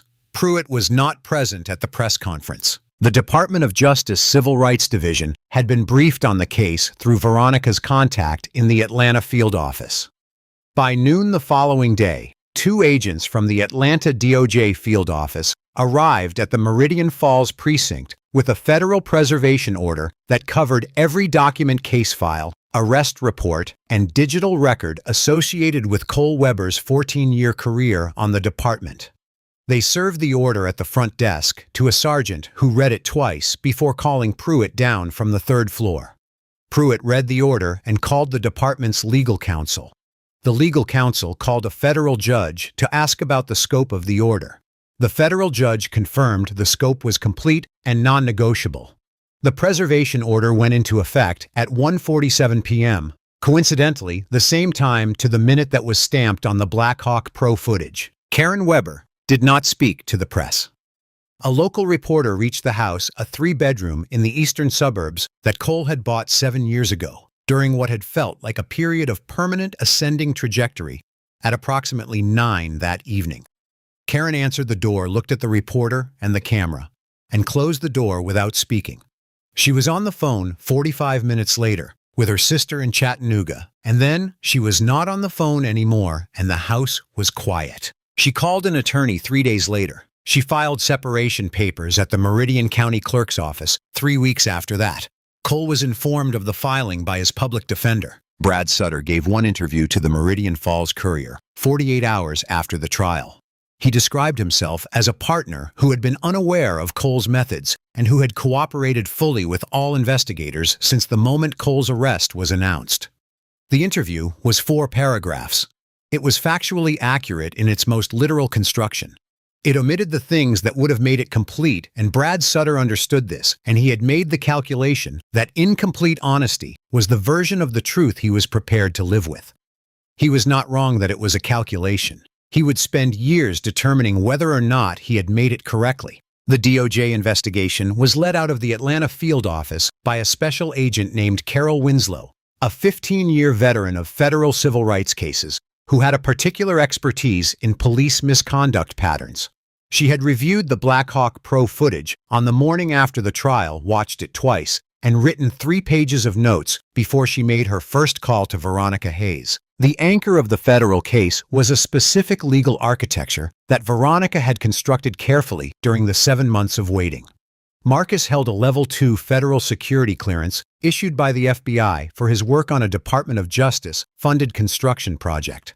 When Cole Weber planted evidence on Marcus and fabricated the arrest, he didn't merely commit a state crime against a private citizen. He committed a federal civil rights violation against a federally cleared contractor working on a federally funded project, which meant the DOJ had both interest and jurisdiction that bypassed the state's authority entirely. The review of Cole's 14-year record began with the 3 previous vehicle stop narcotics cases that Veronica had identified during her initial review. All 3 followed the same structural pattern: a late-night stop on the Route 9 corridor, a driver whose vehicle and appearance didn't match Cole's mental model, a claimed odor, a search, a discovery. All 3 had resulted in convictions. None had been appealed. When the federal forensic team gained access to Cole's department locker and his tactical vest, which had been surrendered at the time of his arrest, they found trace chemical residue in the interior vest pocket that was consistent with crack cocaine. The chemical signature was specific enough that it could be compared against the documented signature of the controlled substance confiscated from a minor named Toby Reeves 8 weeks before Marcus's arrest, the same juvenile whose charge Cole had reduced in exchange for the drugs. Toby Reeves, contacted by federal agents at his home in Meridian Falls, confirmed the exchange without hesitation. He was 17. He had been scared of Cole and glad to get the reduced charge, and he had not thought about what the remaining drugs were going to be used for, because he was 17 and scared, and he hadn't wanted to think about it. Agent Winslow's team ran a statistical analysis of Cole's narcotics discovery rate on Route 9 stops over the preceding 4 years and compared it against the department average for the same corridor during the same period. Cole's rate of discovering narcotics during vehicle stops on Route 9 was 11.3 times higher than the departmental average. No analyst or supervisor at the Meridian Falls Police Department had flagged this statistical anomaly because the department's internal metrics rewarded the number of arrests, not the accuracy of the process that produced them. Captain Pruitt's quarterly reviews had celebrated the numbers. The numbers had been celebrated because they were impressive.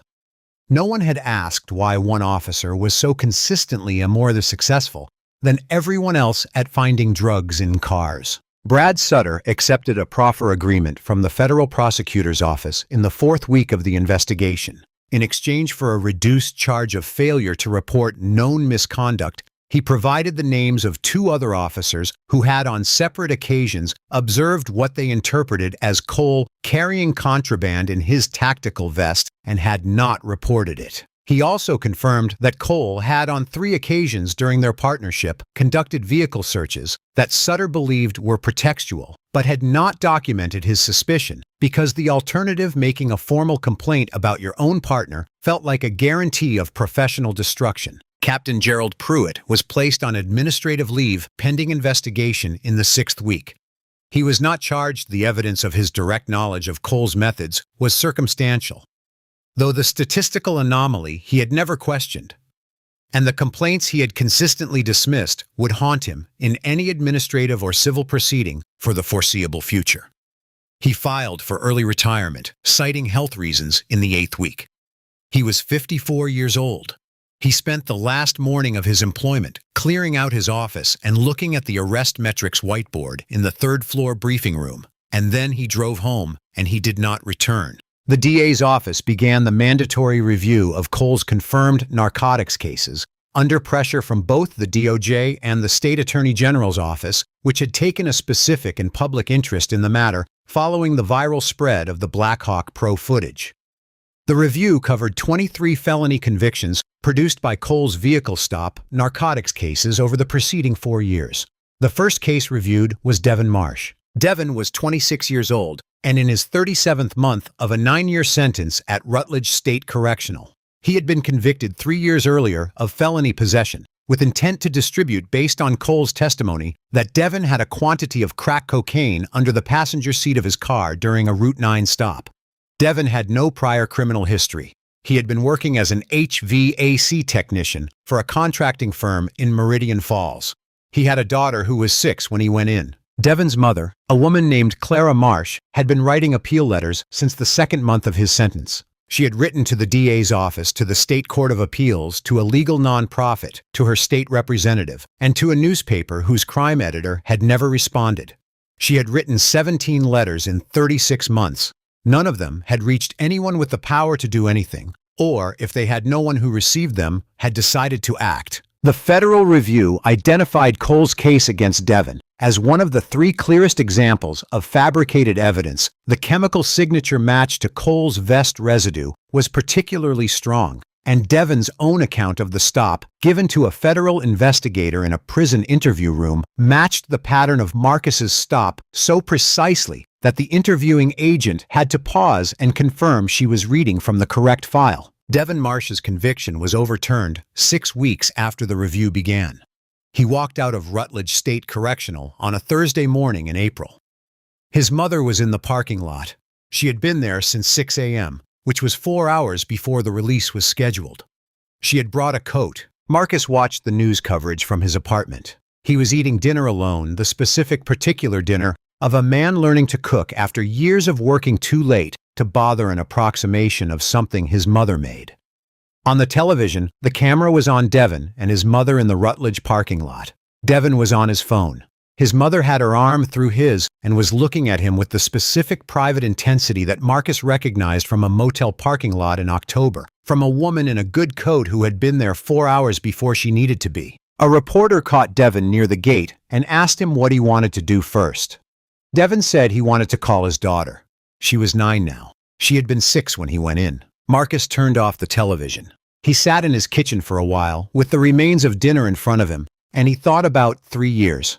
He thought about the specific arithmetic of 3 years of Devon Marsh's daughter's life lived without her father in it, and about the fact that that arithmetic couldn't be undone, that no verdict and no overturning and no systemic reckoning would give Devon Marsh those 3 years back, would give his daughter those 3 years back.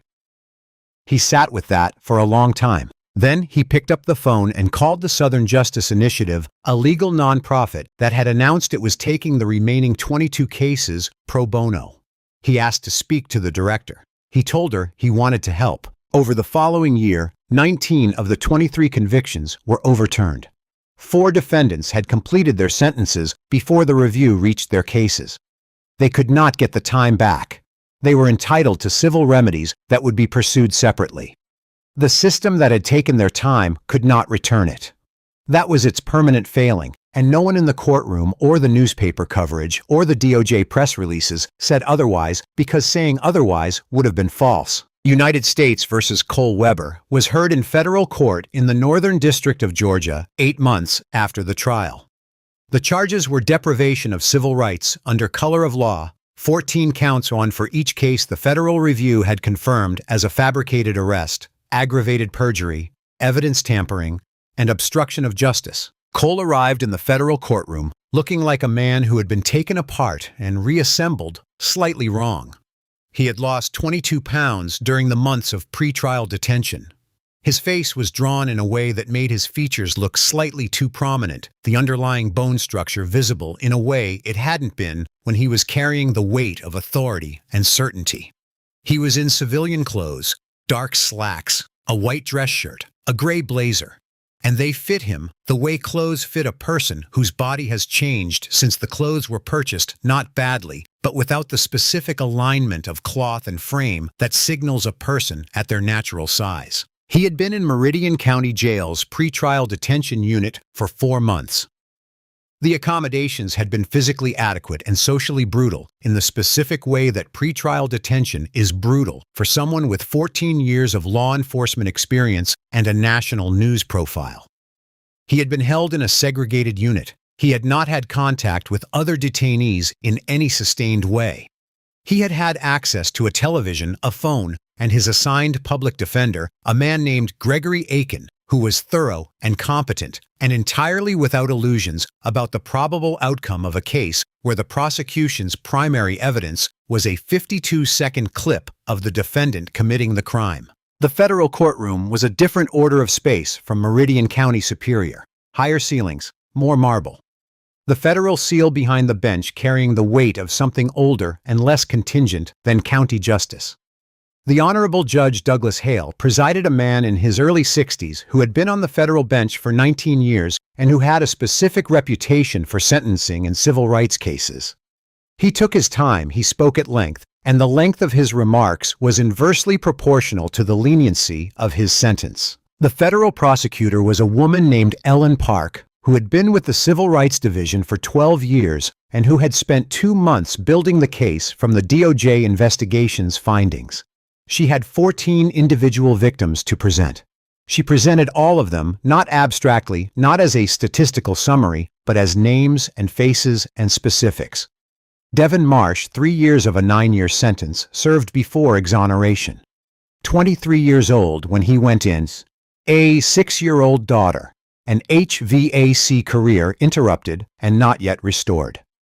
11 other men presented with the same specificity, one after another, their lives laid out with the same methodical care that the prosecutor brought to all of her work, building a cumulative weight That was the point, that it wasn't one man, one night, one amber bottle. It was a pattern of choices made over 4 years, each choice compounding the one before it. Cole was given the opportunity to address the court before sentencing. He stood. His attorney had prepared a statement. Cole read it. The statement spoke about pressure, about the impossible demands of modern policing, about quotas that weren't officially called quotas, but functioned as such, about the difficulty of making good decisions under sustained professional stress, about the ways that a long career can erode the distinctions between what serves the community and what serves an arrest metric. It was not entirely dishonest. The pressures he described were real. The system that produced the metrics he had been rewarded for was real. These things were true, and they were also not an explanation. And Judge Hale, who had been listening with the practiced attention of a man who has heard many versions of this speech, knew the difference. Cole did not apologize. Not specifically. Not to the 14 men whose names had been read into the record. Not to Devin Marsh. Not to Marcus Cole, who was sitting in the gallery with Veronica Hayes to his left and Raymond Dunn to his right. Judge Hale addressed Cole for 11 minutes. He spoke without notes, which was unusual for him. He was a meticulous man who typically relied on prepared language for sentencing remarks. But he had been thinking about this case for weeks in a way that had moved the relevant considerations from his written preparations into somewhere more immediate. He spoke about the specific nature of the harm, not the abstract harm of corruption, but the concrete itemized harm of each person whose years had been taken, each family altered by an absence, each future foreclosed or delayed. He noted that the pressures Cole had described were real, but that they did not explain the amber bottle. The amber bottle was not a product of metric pressure. It was a product of a decision made deliberately and repeatedly over 4 years by a man who had constructed around his own convenience and his own professional ambition an entire moral framework in which what he was doing was not only acceptable, but justified. Judge Hale said that the most dangerous element of Cole's conduct was not the individual arrests. Those were devastating but discreet, but the self-belief that had enabled them. A man who knows he is doing wrong has at least an accurate map of his actions. Cole had arrived in that courtroom, in the federal courtroom, still partially convinced that what he had done could be explained and contextualized into something other than what it was. He paused after saying this. The courtroom was silent. Cole Weber, Judge Hale said. The sentence of this court is 16 years in the custody of the Federal Bureau of Prisons, mandatory minimum pursuant to the Federal Civil Rights Sentencing Guidelines for repeated deprivation of rights under color of law. There is no parole eligibility under federal sentencing for this class of offense. He picked up his pen. Your municipal pension is permanently revoked. Restitution to each of the 14 confirmed victims calculated by the court's economic analysis team, is ordered from your personal and real property assets. The amount will be formally assessed and collected through the federal restitution process. He put the pen down. He looked at Cole for a moment. Nothing I can give these men and their families is adequate, he said. That is the nature of the harm you caused. I can only ensure that the sentence reflects its weight. The gavel came down. Cole was led out in leg irons, the federal standard for courtroom transport for convicted felons. The leg irons produced a specific sound against the marble floor of the federal courtroom. A soft metallic drag with each step, and Marcus heard it as Cole moved toward the door. He did not look away.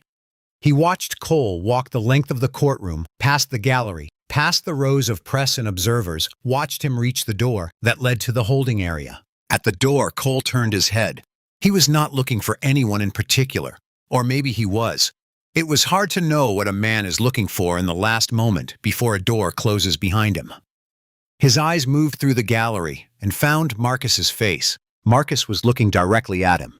He had been looking directly at him the entire time, with the same steady, unangry assessment he had offered in the corridor outside courtroom 7. He held Cole's gaze for 3 seconds. Then he blinked once slowly. The door closed. The courtroom exhaled. People began to gather their things. Someone in the row behind Marcus put a hand briefly on his shoulder and removed it without speaking. Veronica was already writing on her legal pad. Veronica filed the civil lawsuit against the city of Meridian Falls, the Meridian Falls Police Department, and Cole Weber, personally, within 3 weeks of the criminal verdict. The filing was precise and comprehensive. 14 counts of civil liability, supported by the same documentary record that had formed the basis of the federal criminal case, augmented by a damages calculation that accounted for lost wages, legal fees, the cost of his mother's refinanced home, the liquidated retirement account, the psychological harm, documented by a licensed clinical psychologist, retained by the firm, and the specific professional damage to Marcus's career in the form of lost projects, lost professional relationships, and the 8 months of earning capacity the suspension had cost him. The city's legal team reviewed the Black Hawk Pro footage for 48 hours. At the end of those 48 hours, the city's chief legal counsel called Veronica and asked whether they could discuss settlement terms. Veronica said they could. The city had one negotiating position. She had one negotiating position. The conversation lasted 40 minutes. The settlement was $5.2 million. Marcus did not negotiate it down. Veronica had told him not to, and she told him why the amount wasn't a punishment for the city. The city was insured for exactly this kind of liability. The amount was a record, a public acknowledgement entered into the financial documentation of the municipal government of what his year had cost. It was important that the number be accurate. He bought Denise a house. Not immediately. He spent 2 weeks looking at listings in the Birmingham neighborhood she had always wanted to live in, a quiet residential area called Westover Hills, with older houses and established trees and the specific quality of light that comes through mature oaks in the late afternoon. He found a 3-bedroom with a detached garage and a yard that backed up to a small natural area. He called Denise and described it to her without telling her why he was asking. Just asking whether it sounded like what she had in mind. She said yes. He bought it. He helped her move. This took a full weekend. The Birmingham house, the 2-bedroom where he had grown up, where the achievement wall still occupied most of the space between the closet door and the window, was sold. And the money from the sale paid off the second refinancing. And the certified check Denise had written to the bail bondsman was accounted for. And the arithmetic of the previous year was resolved with a finality that felt like the end of a calculation that had been running in the background of everything for a long time. On the second day of the move, Marcus assembled Denise's kitchen table. It was the same table she had owned since his childhood, a round oak table with 4 chairs that had been refinished twice. He put it together in the kitchen of the new house with a screwdriver and his hands. And when he was done, Denise set a glass of water on it and stood back to look at it. The way she looked at things she wanted to verify were level. The engineering notebooks from his childhood bedroom went on a shelf in the new house's study. Denise arranged them herself in chronological order, their spines facing out. They were exactly as she had kept them. Returning to Hargrove and Dunn was less fraught than he had feared and more complicated than he had hoped. Raymond Dunn offered the senior partnership track with the full retroactive compensation the letter had promised, and Marcus accepted it. His first project back was completing the structural documentation for the Meridian Falls Federal Courthouse expansion, the 14-month project he had been working the night of the Route 9 stop, whose completion had been delayed by his suspension, but whose design was entirely his, and whose calculations were in the annotated notebooks that had been on his kitchen table in the warehouse apartment for 8 months. He finished it. He went back to the construction site and walked the Eastern Wing addition, stood in the load-bearing arch he had specified and looked up at it the way he always looked at finished work, checking it against what he had calculated and finding, as he usually did, that the building knew what it was doing. He installed Black Hawk Pro systems in 14 cars. He did this through Veronica quietly over the course of 6 weeks. 14 families, the families of the wrongfully convicted men whose cases the Southern Justice Initiative had overturned or was actively pursuing.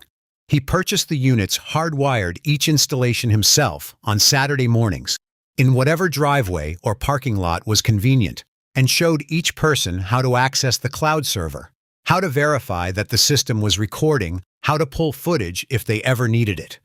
He didn't make a speech about it. He brought a screwdriver and a wiring diagram and coffee in a thermos. And he did the work, and he showed them the application on their phones, and he answered their questions, and he drove home. The public guide was Veronica's idea. Technically, though, Marcus had been circling it without naming it. He contacted the Blackhawk Pro manufacturer's product development team and proposed a collaboration, a freely available installation guide specifically designed for people who couldn't afford professional installation, optimized for the most common vehicle platforms in the American market, written in language that assumed no prior electrical knowledge.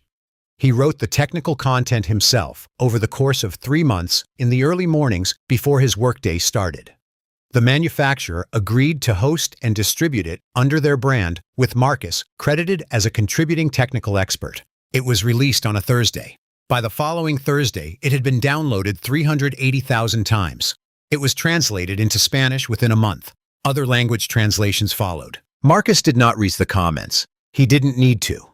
8 months after the trial, the Meridian Falls Federal Courthouse expansion was formally commissioned and opened. Marcus attended the building ceremony as a contracted structural engineer of record, one of 3 credentialed professionals invited to the official ribbon cutting alongside the project's general contractor and the federal project manager. He wore a suit and a hard hat at the appropriate moments and shook hands and accepted congratulations with the specific private pleasure of a craftsman watching a thing he built receive acknowledgement without needing the acknowledgement to know the craft was sound. After the ceremony, when the guests had moved to the reception and he was no longer required to be socially present, Marcus stood for a few minutes alone in the Eastern Wing lobby. The building was what he had designed it to be: clean lines, high ceilings, light, entering from the clerestory windows he had argued for in 3 consecutive coordination meetings until the federal project manager had relented. He stood under the load-bearing arch of the main corridor and looked up at it. He always did this with finished work. He stood under the thing he had calculated and looked at it and thought about the weight it was carrying, the weight of the building above it, the weight of the floors, the weight of the people who would walk through this space for the next 100 years, none of whom would think about the arch or the calculations that had produced it, or the 8 months during which the man who designed it had been stocking warehouse shelves at midnight. The arch didn't require them to think about it. It carried the weight regardless. Through the lobby's glass front wall, Marcus saw a man walking past on the sidewalk outside. The man was on his phone, walking without particular urgency, wearing jeans and a work jacket, laughing at something the person on the other end of the line had said. He was in his mid-20s. He was walking south toward the commercial district in the October afternoon light. Marcus recognized him from the news coverage. Devin Marsh. Devin didn't look up at the building. Why would he? He was on his phone, going somewhere alive and moving through a Thursday afternoon with something in front of him. He didn't know who had designed the building he was walking past. He didn't know who had driven to his mother's house on a Saturday morning 4 months ago with a screwdriver and a Blackhawk Pro unit and spent 3 hours in her driveway. Marcus watched him through the glass until he was out of sight. He thought about load paths, about how the weight of a structure is always distributed across more points than you can see from any single angle, about how the calculations that keep a building standing are mostly invisible to the people inside it, and about how that invisibility was not a failure of the structure, but a measure of its success. Denise called at 7, as she always did. "What did you eat?" she said. He told her. Something from a food truck near the ceremony, a good sandwich, actually better than he expected. "I planted tomatoes," she said, "in the backyard. The big ones, not the cherry ones." "It's October," he said. "I know it's October," she said, with the patient precision of a woman who has been doing things her own way for 61 years and has generally been proven right. "I'm planting them in containers for spring." He smiled. She couldn't see it, but she could probably hear it in the way that mothers hear things, through mechanisms that have no rational explanation. "Good," he said. "Are you all right?" she said. "Not worried. Just checking." He thought about the arch above him. He thought about Devin Marsh walking south on the sidewalk. He thought about 16 notebooks on a shelf in a study in Westover Hills, their spines facing out. "Yeah," he said. "I am." "Good," she said. "Call me Sunday." 7 o'clock, he said. They hung up. Marcus stood alone in the courthouse lobby he had designed in the building that had been under construction the night a man named Cole Weber dropped a bag into his car and thought he had ended something. He straightened his jacket. He picked up his bag. He walked out into the October afternoon and drove home. Cole Weber is currently serving year 2 of a 16-year federal sentence at the Federal Correctional Institution in Jessup, Georgia. His badge, his pension, and his marriage are gone. His boat was among the assets liquidated for the restitution order. 19 of the men he falsely arrested have had their convictions overturned. The remaining 4 are in active appellate proceedings. Cole does not grant interviews. He has not made a public statement since the day of his federal sentencing. His name appears in case law now cited in civil rights decisions, which is a different kind of permanence than the kind he was building toward. Marcus Cole returned to Hargrove and Dunn as a senior structural engineer on a partnership track. His work on the Meridian Falls Federal Courthouse was recognized in the Georgia chapter of the American Institute of Architects annual report, cited as an example of technically precise integration of new construction with existing infrastructure. He drives a new car. He has a Blackhawk Pro system in it, hardwired to the battery cabin-facing infrared automatic LTE cloud upload. He installed it himself on a Saturday morning with a screwdriver and a wiring diagram and the particular satisfaction of a man who has learned at significant cost exactly what preparedness is worth. The truth didn't protect Marcus Cole on Route 9 at 1:47 in the morning.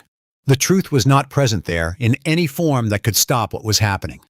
What protected Marcus Cole, what ultimately made the difference between a life destroyed and a life restored, was the 52 seconds of footage that uploaded to an encrypted server while the handcuffs were still closing. He had installed that camera himself. He had calibrated the sensitivity setting himself.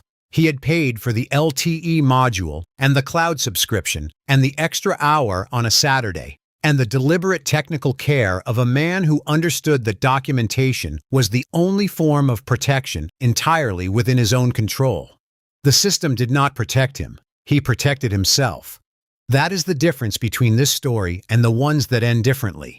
That and a lawyer who knew when not to show her hand. If this story stayed with you, subscribe to our channel. We tell more stories like this one every week.